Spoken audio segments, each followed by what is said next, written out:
This season of the Creative Piano Teaching Podcast is proudly supported by My Music Staff.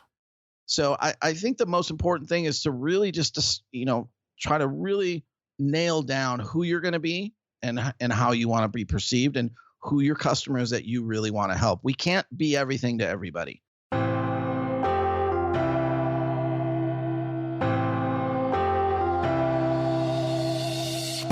Welcome to the Creative Piano Teaching Podcast, the place where teachers from around the world meet to share innovative ideas about music education. Listen and learn as we help you motivate your students, grow your income, expand your studio, and become a more creative piano teacher.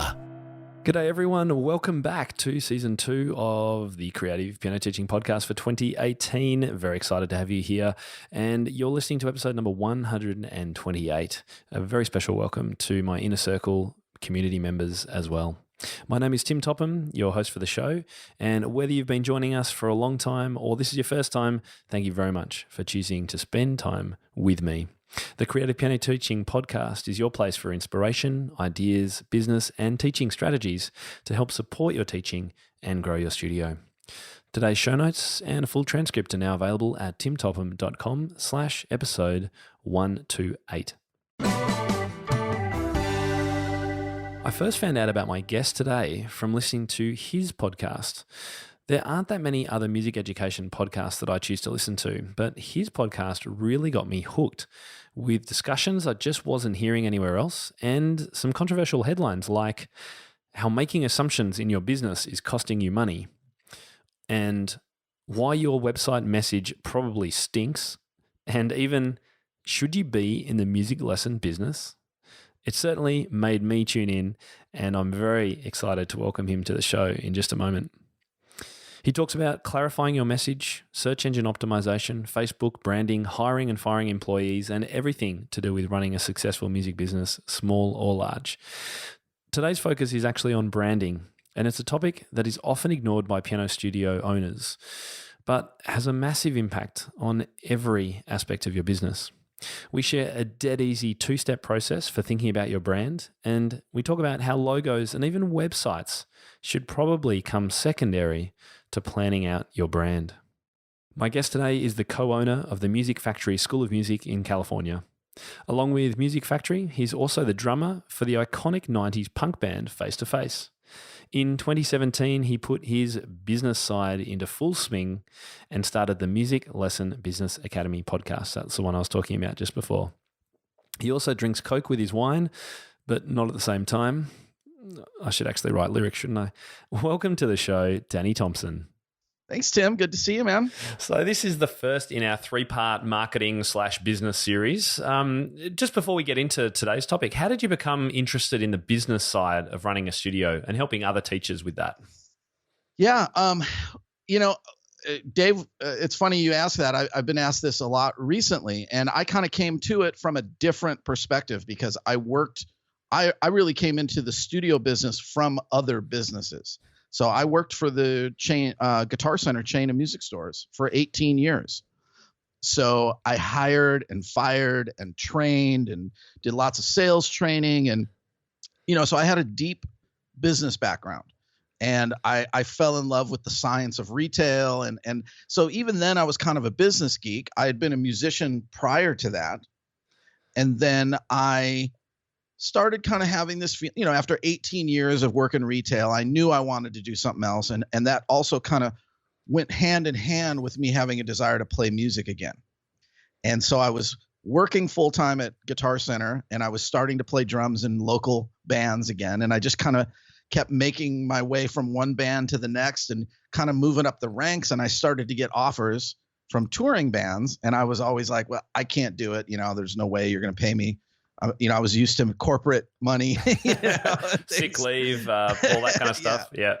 And, and I tell this story quite often. I was at a corporate meeting. We were at a big warehouse event where we had like a distribution center, and they had a break room for all the employees. And there was a mural on the wall, and it was like a scene of a crowd, as if you were on stage playing, looking out at this crowd. Right. And I got literally kind of this sick feeling in my stomach because I knew I could have done more with music in my life. And that was kind of the turning point. So the music school kind of was, came out of a trip I had taken to Europe with another Guitar Center friend of mine. We went to follow the Tour de France, and he was from Germany, and we went to Germany and visited the music college that he had attended. And they had this really cool building with this cool cafe and all this stuff. And that we were like, man, there's nothing like this in Orange County. We should open a music school. And that's how it started. Wow. And I continued to work at Guitar Center for a couple years while we were opening the school. So in the beginning, I really just paid for everything. And he kind of left Guitar Center within the first 6 months, and he was running it. And it was really 5 or 6 years before I got really involved with the business. So at the beginning, I was kind of on the outside. And it wasn't until I got deep on the inside that I fell in love with, the customers and what we were actually doing every day. Right. So I'm a drummer, but I'm kind of a business geek at the same time. I like it. And I think a lot of the approach that I have comes from the fact that I didn't go down the standard path that a lot of musicians do through university, conservatories, straight into teaching, that sort of thing. You come about it from a different angle when you've been in business or traveled and those kinds of things. So I can totally see how that has had an impact. Although I love that story about the picture on the wall being a bit of a revelation for you. That's remarkable. Well, and it's crazy how your life works out sometimes, because when I started playing in bands again, I was listening to certain bands. I was listening to the Foo Fighters and listening to Bad Religion and Brooks Wackerman, one of my favorite drummers in Bad Religion. And I was thinking to myself, man, I'd really like to play in, a band like this. And it was 3 years later, I was playing a huge festival here in Orange County. And I looked over to the right, and there's Dave Grohl from the Foo Fighters, Brooks Wackerman from Bad Religion, and Taylor Hawkins, the drummer from the Foo Fighters, watching me play in a band. And I was like, man, this is a big difference from a couple years ago when I was driving to work at Guitar Center. Absolutely. And it's, and I tell that story because I was 40 years old at that point. I wasn't in my 20s out there touring in a band. I didn't have any success in music till I was 40 years old. And it's just interesting how your life comes out. And I was thinking about this. I know exactly where I was when I heard your podcast the first time. Oh, really? Right? So last September, I was in a hot tub in Hawaii. I have never heard this before. Well, it just kind of came to me the other day. And Dave Simon, our mutual friend, sent me a text, and he said, hey, have you ever heard this guy's podcast before? And I listened to an episode about, I kind of scrolled through and I found an episode on group piano lessons, because that was something we wanted to move into. And here we are. There you go. Not even a year later. Wow. And you've also started your own podcast, which we'll give a shout out to a little bit later, because it's awesome. But let's get into today's topic. So we're going to talk about branding today. And I've heard branding described as what people say about you when you're not around. Do you reckon that's an apt description? Yeah. Absolutely. I think that's a really good way to explain it. When I think about brand and how it can help somebody, I think I present it, or I think about it differently. A lot of people think about branding as putting your logo on, coffee mugs or pens and handing that stuff out. And I don't really, those things are fine to do, but I don't really care about any of that stuff. I always talk about brand as brand identity, right? And the identity is the key word in there. So the brand identity is who you are as a business or as a person. And that's where I think it's really helpful to, a music teacher or a music school owner, because it really helps define who you're going to be as a business. Right. And as you say, it's not just about the title or the name of your business or the logo or the colors for that matter. It is all of those things together, but ultimately it's what people think about you, what they immediately imagine when they see your business first time online and things like that. And I think a lot of piano teachers perhaps don't give this really a second thought. We just kind of start teaching and things hopefully grow from there. Yeah. So for teachers that have been teaching for a while, is branding something that they can still do? Do they have to kind of start again, or what's your approach there? Yeah, I think you may have naturally kind of developed a brand. I think that happens. And I think it changes over time. I think, for me, our brand changed over time. And there was that moment where I realized, that what we were presenting to the world via websites and social media wasn't anything near what the school was actually like, And yeah, I redid the logo, but that, like you're saying, the logo and the colors, those are all little elements. They don't really have a big impact on your success, but I almost say logos are like more for the business owner. They make us feel good, but really, the customers don't really ever care. But, and the way I'll just go through it real quick. I actually kind of learned about this branding exercise from another podcast that's also from Australia, Small Business, Big Marketing with Tim Reed. Yep. And I always like to give credit out there for, I didn't invent this stuff. I'm reparroting somebody else's things that they taught me.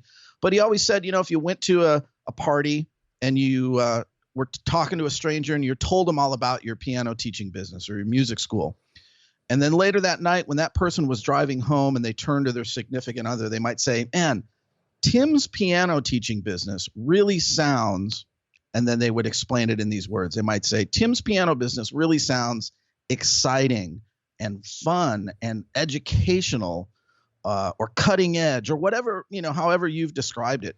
And that's how you kind of develop your brand identity is how would you like, and you kind of really said it, how would somebody else talk about your business if you weren't there? Because they might say, Danny's music school seems kind of humdrum. Seems like what everyone else is doing, or it seems kind of, it seems nice. And is that what you want your brand identity to be? Probably not. But, and I think for a lot of us, for a teacher that's maybe been doing it for a while, it's going to be a combination of what you want it to be and what maybe it's kind of naturally or organically sort of fallen into. And that's where logos can have an impact, I guess, too, and fonts for that matter. And I've used in my own presentations before examples of people's fonts that have that kind of copper plate headline from a newspaper style font that looks kind of gothic. And and that when I present it to people, people instantly have a reaction to that. It's probably stuffy, it's old, it's classical, it's whatever it is. And so we've got to be careful there and that's where the logo comes into it, I think, and fonts and things with what we put out to people and how that actually looks to them, because that will also give them an instant reaction. And it's just like meeting someone in the flesh. First few seconds, bang, you've got a vision of them. So we need to be careful of that too, I think. Sure. And I think where it really can help you is once here's what my brand identity is going to be, you have this blueprint now to make your decisions from. So if you've laid out this blueprint of how you'd like to be viewed by customers. When you're asked about, maybe taking on a different kind of program at your school or you're doing your website, you're going to look at those things and go, yeah, that does match my brand or it doesn't, and good examples of this, like you're saying, using certain fonts on a website, certain fonts. And if you're not a web developer, web developers, they know how to lay out a website so it looks clean and it looks slick. And that says something about your brand versus maybe a website that you put together using Wix or Squarespace or, some kind of site like that, where that presents a brand identity of low quality possibly. So if you're saying I'm a high-end teacher, I charge high-end rates, but here's my little website that I had my neighbor throw together for me, those things don't match each other. So that's where I think people should be aware of those things. Now, a quick word from our sponsor, My Music Staff. Most of you have already heard about My Music Staff and how their software helps thousands of music teachers manage their businesses more efficiently. They handle all of your student management issues, scheduling, billing, and so much more. It's what I personally use in my own studio, and it's no surprise why it's the leading studio management software. What I think really makes My Music Staff stand out is its community-driven development and personal approach to customer support. It was such a pleasant surprise jumping into My Music Staff for the first time and realizing how in tune it was with my business and the ins and outs of a music studio. Since they partner with the music community to develop their software, they've been able to anticipate what teachers need and are constantly improving their software to exceed expectations. My Music Staff is super easy to get up and running. The transition away from paper and spreadsheets is painless. If you do need help, the quality of support is second to none, and you'll always get a fully personalized response.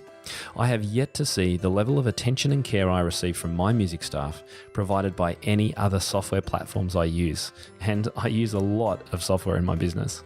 So what have you got to lose? Just go to mymusicstaff.com and sign up for their free 30-day trial today.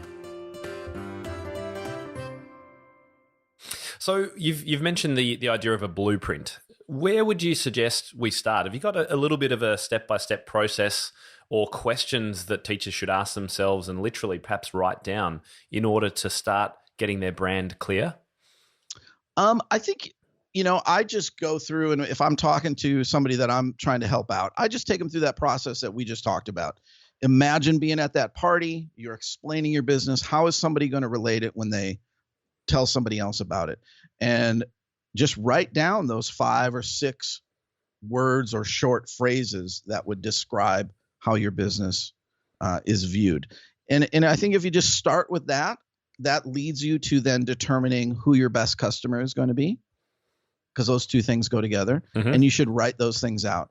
If you do those two things, you should get a pretty good idea. It's not a long process, but it's one that people seem to overlook or underestimate how powerful it could be in really helping them determine who you're going to be. Because once you know who you're going to be, then you just lean into it 100%. Right. Yep. And it also comes back to the idea of trying to differentiate yourself or decide where your strengths are or what you really want to do. And while we all probably start by taking on any student we possibly can under any circumstances at any price just to get kids in the door. Sure. We eventually need to start differentiating ourselves and deciding what we really like. And so for me, I've become known as a bit of a contemporary pop composing kind of guy that can take transfer students on and hopefully stop them quitting.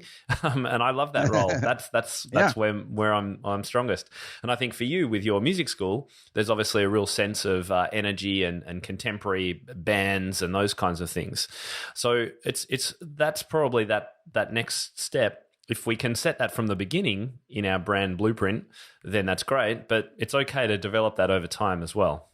Yeah, I specifically remember when we started our school, we had totally different intentions for where we thought it would be.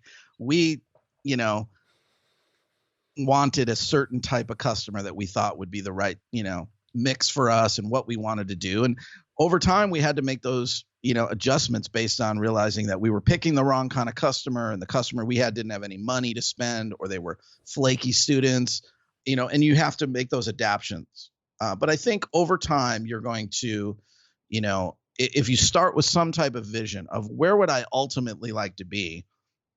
I mean, you made a great point. Yeah, at the beginning, you might just have to take on students that ultimately that's not where you want to be, and that's okay. I think, as long as you have that kind of end goal in mind that you're trying to get to, you're going to progressively make decisions in your business and, through the way you market and the way you teach and the programs you're willing to offer. And, eventually you really determine this is who we are, or I am, and this is the customer that we're trying to take care of and help.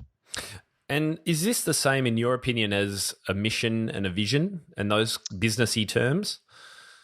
I think they relate. A lot of those kind of terms, I almost avoid using that stuff in a lot of cases because I came from that corporate, background where it's all about that.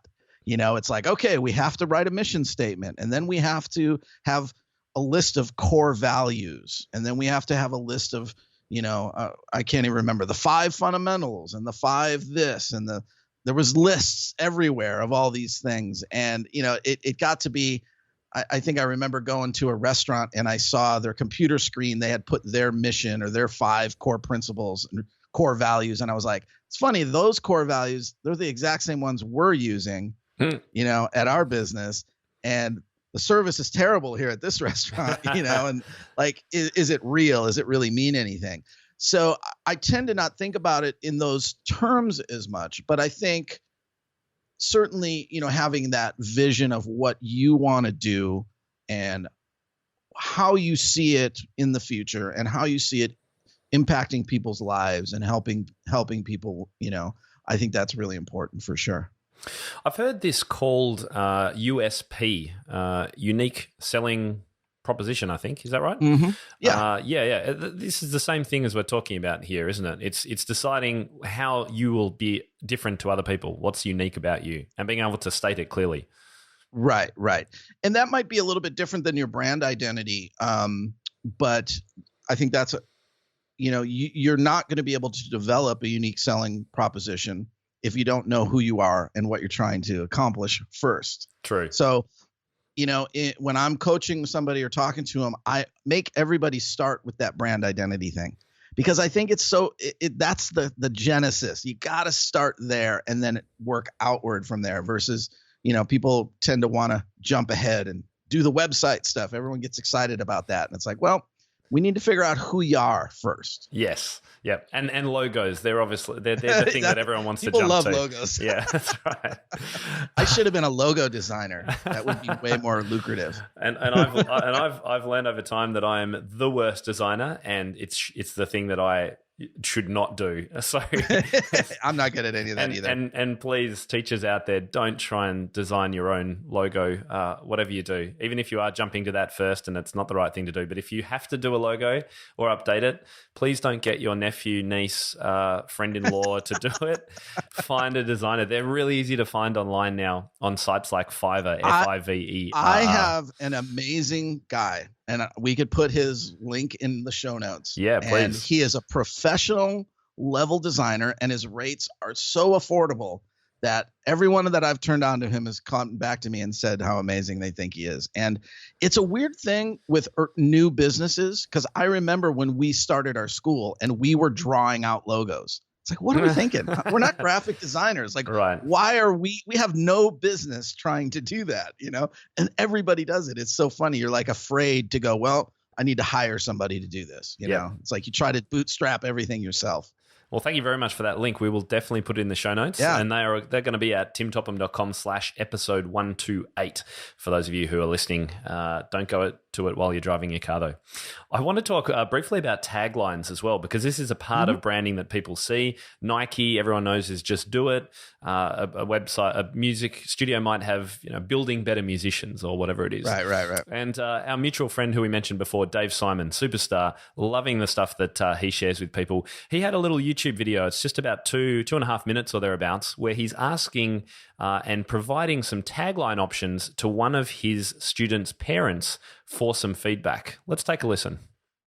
Okay, this is Dave Simon. You're here with Holly. She is a parent at my rock school in St. Louis, and just going to ask her a few questions. So tell me, Holly, what was your initial hope for your child when you sign up for music lessons? Gosh, me and Tough her question. dad, we are big music fans, all genres. So we just wanted to increase her exposure to music, all kinds of music, and hope that she would really find a love and appreciation for it, like we do. And we started with piano. I think we're going to expand to guitar next semester. So. Okay, that's great. And you said some key things in there. I'm going to read to you some taglines from music schools. Okay. And which ones do you, let's say you didn't go to school here, or your daughter didn't, and you were looking on the internet at music schools. I'm going to give you Group A and Group B. Okay, there's 5 taglines for each. Which group do you find more enticing, intriguing, and appealing as a parent? Okay, Group A is this: the finest music education available, voted the best music school in Springfield, Springfield's largest music school, expert instruction, offering the best music lessons to our community. Okay, that's Group A. Okay. I'm just curious, is there a theme that you hear through that? It sounds just a little stuffy and prestigious. Not that there's anything wrong with that, but just we're the best and almost like a classical education. How does that make you feel when you hear that? Even if it was a different service. Let's say you're looking at a gymnastics studio for your daughter. I don't know. It just, to me, this is just to me, it just comes across as a little stuffy. And when, we're looking for music, and especially a rock school, I feel we just want a little bit of freedom and creativity there. Okay. You see what I'm saying? Yeah. Okay, so here's Group B. Music lessons you'll love. Inspiring kids through music. Empower your child. Learn to love how to play. A life-changing experience. That's Group B. Yes, How would yes, you just... Yes. And what do you mean by yes? Empowering your child, your kid's going to love it, have fun. I mean, that's what we're looking for. So, Danny, what do you think of Dave's approach and the outcome? Were you surprised by what the parent thought of those two varying tagline approaches? No, I think it made perfect sense. I did have a conversation with Dave about this because in my second life that I would like to have, I'm a science geek. And so the way he presented those was actually, it created what's called tester's bias, where the people they knew what group was A and what group was B, and it was very clear what group you were hoping to get a positive response from. Right. So I did tell him that his scientific methods were off and that we couldn't read too much into that. But that said, where I think there's a confusion is between what people might consider a tagline, like Nike's Just Do It. So to have something like that under your logo, or whatever, that's fine. Where people go wrong with that is on your website, what you really want is crystal clear messaging. And, I've been talking about it on my podcast and, with everyone. If you haven't read Building a Story Brand, the book, you should really read that because it's all about making your messaging clear. And all of us tend to get a little overly creative, trying to be cute and interesting with our images and our messaging on a website. So when a parent hits a website, Building Better Musicians doesn't really say what you do. Providing Melbourne's pop modern piano lessons for, kids and adults tells people what you do. Right. But every piano teacher says, well, that's boring and I want to be special. So, and I did it for years on my website. So it's just an important distinction. I think a tagline can help you in your branding. And again, it just relates to who you are, and helps you. I think more than anything, something like that almost works better to just help remind you as the business owner who you are, more so than it's really impacting a lot of the customers. And more websites that I see these days, particularly for online services, literally the first thing you see is an image, and overlaid is their, I wouldn't call it their tagline, it's their message, right? It's the main message, yeah. We help music studios build converting websites or something like that. Yeah, so it's absolutely clear what you do. I'll read you my, it's interesting when I look at other businesses and how they do it. A martial arts studio won't put a picture of something that isn't a kid doing martial arts, right? Mm-hmm. And they'll say flat out what we do, but music schools tend to miss that mark sometimes, and they want to show other things to show how creative they are. And really all you're doing is just confusing people. When they land on your page, it needs to have a picture of somebody playing piano or taking a piano lesson. That's what you do. You would never go to somebody else's website who does something, if you go to a plumber's website, they don't show a picture of a park. Right. It's just not what they do. And the message should be very clear of what you do and what you provide. And instantly visible, I guess, without having to scroll too. I think that's a really great thing. Right above the fold. Yeah, absolutely. Yeah. So let's talk about some of those other elements of branding and take your pick as to which you might have some thoughts on, either fonts, colors, writing style, things like that. All messaging we've talked about. Any other thoughts on those kind of elements? Yeah, I mean, those are tough ones for me. I'm not I don't consider myself to be really good. I'm not a good writer. I always hire somebody to do the writing. I understand the sales portion of the writing, and I can do an outline for that. But then I always hire somebody who's an actual writer to make it sound right and get rid of all my grammatical errors and problems that my writing will always have. So I think the copy is super important. The text that's on your website is tremendously important.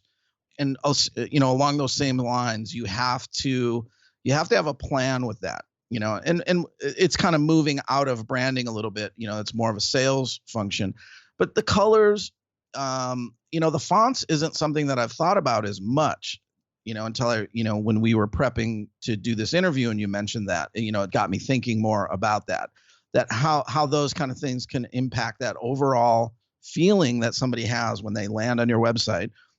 And in most cases, many of the times they land on your website, they're only there for seconds. And you really only have those seconds to communicate that brand identity, who you are, and here's what we do. And here's how you sign up. Yeah, exactly. The call to action is crucial. Yeah. And we've talked about that on previous episodes regarding website design. So if you're interested in that, definitely have a listen back to season 1, 2018. We've got a couple of episodes in there about websites. How did you go about finding writers to help you? Because that's a tricky one. Yeah. Well, Dave Simon is actually really good at it. Is he? Is there anything he can't do?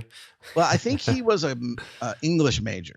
So when I write something, I send it to him. And if I don't, and I post it without sending it to him, I always get a report back from him of all of my spelling errors.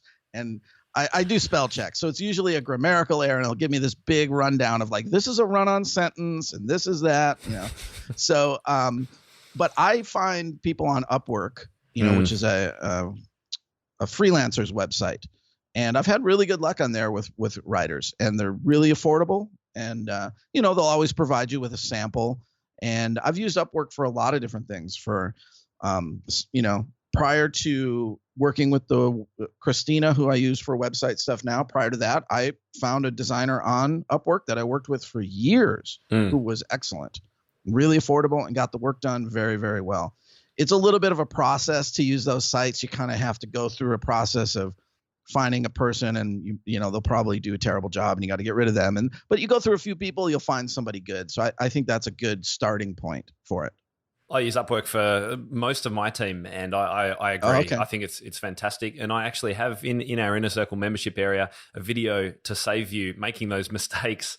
Cool. Exactly how to hire someone on Upwork without the fails, hopefully, because I've learned heaps, as you have, about that. So, but do investigate that. It's amazingly easy to find people around the world who can do great things in your business, and because they're in different countries, they're often at a lower price point. But I would say, for me, I don't know about you, Danny, when it comes to forward-facing content and copy words, I only ever use English native speakers, so America, Europe, Western Europe, and Australia. Do you find the same? Yeah, for sure. I think it's really important. I've read and I've heard from some other people that, we're doing some tutoring on that whole concept of building your virtual team. I believe it's the Philippines where they speak really good English. So they're pretty good. But in general, I tend to just hire, people from the States. I like to be able to communicate with them during the normal, the same rough time zone as me and things like that. But there's a bunch of great people on there, and I think it definitely is a really great resource for people. When people because somebody will comment to me and say, I don't have a big budget to do these things that you're talking about.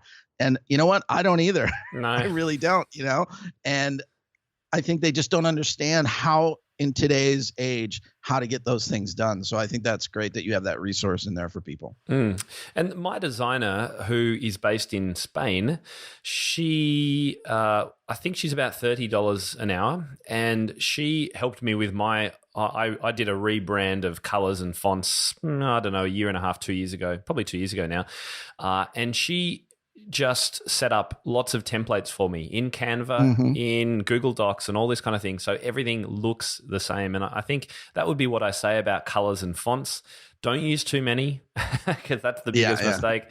Keep your colors and things sensible, easy to read, and again, matching your theme. I obviously, I have a large audience that's female, given the piano teaching community I have. So you want to use colors that are appropriate for that market, particularly. So perhaps I wouldn't use lots of really angular yellows and blacks and things like that, which might be considered more masculine. So they're a simple. That's a simple approach. And with fonts, I have a bit of a font fetish. I love learning about fonts. I know it's really weird. I've read books about it. Wow. The impact a font can have instantly is it's remarkable. So when it comes to fonts, just go easy, guys. Just use a couple that work really well for you. I might have to investigate that a little bit more. I've got a couple of book recommendations that, they're full of examples, and you just look at them and what they say about them, and you look back and you go, oh, yeah, that's exactly what that says. Wow. Cool. It's amazing. Yeah. I like it. So, look, we'll start wrapping things up a little bit because I want these to be nice and punchy for us. Sure. Did you have any other thoughts with regard to either your own brand or just good or bad examples of branding in the music area that you've seen that could help us with our own thoughts on this? Oh, I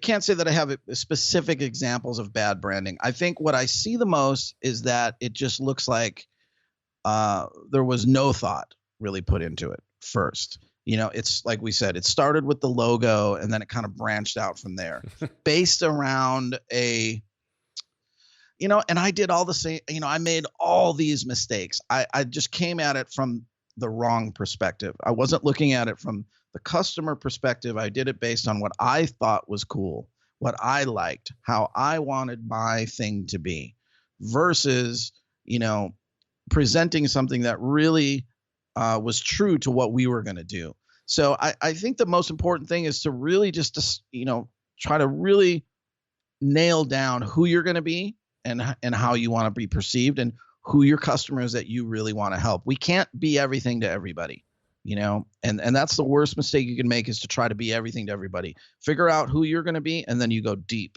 in that area. I think that is a fantastic statement to finish on. I was going to ask you what your big takeaway for teachers was from this interview, and that was it. So go and do that simple branding exercise that Danny suggested. As you say, it's not complex. It's not difficult. Grab a coffee, get away from everything, and go and have a think about what you want to achieve, because that's the best place to start. So thanks heaps, Danny, for your chat today. I think it was a great start, and we're going to look forward to speaking to you in the next episode as well. But just before that, you better tell us really quickly about your podcast, because I love listening to your podcast, and I actually don't listen to that many music-based ones. You've caught me. Tell us about it quickly. Music Lesson Business Academy. It's on iTunes, and check it out.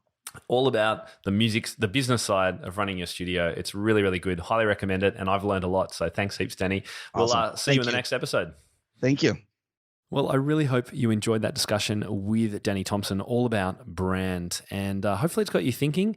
And what I would really encourage you to do, as Danny says, is just take the time to do that little branding exercise. Rewind, go back and listen to it. Set aside some time, some clear head time, glass of wine or coffee, tea, whatever it is that you like. Try and get away and try and put down those thoughts. It really will have a big impact on your ability to influence your students and also to build the studio that you're really looking to build. And now some reminders. I'm very excited to let you know that it is now time to book in for my next webinar. It's called Getting Groovy with GarageBand in Your Studio, and it's on next week. And I'm going to show you exactly how easy it is to get started using GarageBand in your studio. You can head to timtopham.com/webinar to register, and early access is available to the full course right now for all Inner Circle members. It's in the Course Academy. Go and start using it if you wish. Next week on the podcast, part 2 with Danny Thompson. We're going to focus on a really controversial statement, and that is why practice might be killing your business. It is a controversial topic, which we explored on a Facebook Live while I was over in Florida for MTNA, and which Danny has explored in 2 different episodes on his own podcast. It created some great discussion and really caused teachers to think. Whether you agree or not with our thinking next week, you'll certainly be challenged when you tune in. I'm Tim Topham, and this is the Creative Piano Teaching Podcast. Thank you so much for listening. Ladies and gentlemen, that will conclude this evening's entertainment. Oh, thank you. Thanks for listening to the Creative Piano Teaching Podcast.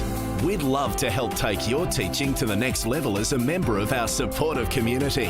Use the coupon Piano Podcast for $100 off an annual membership of Tim's Inner Circle today.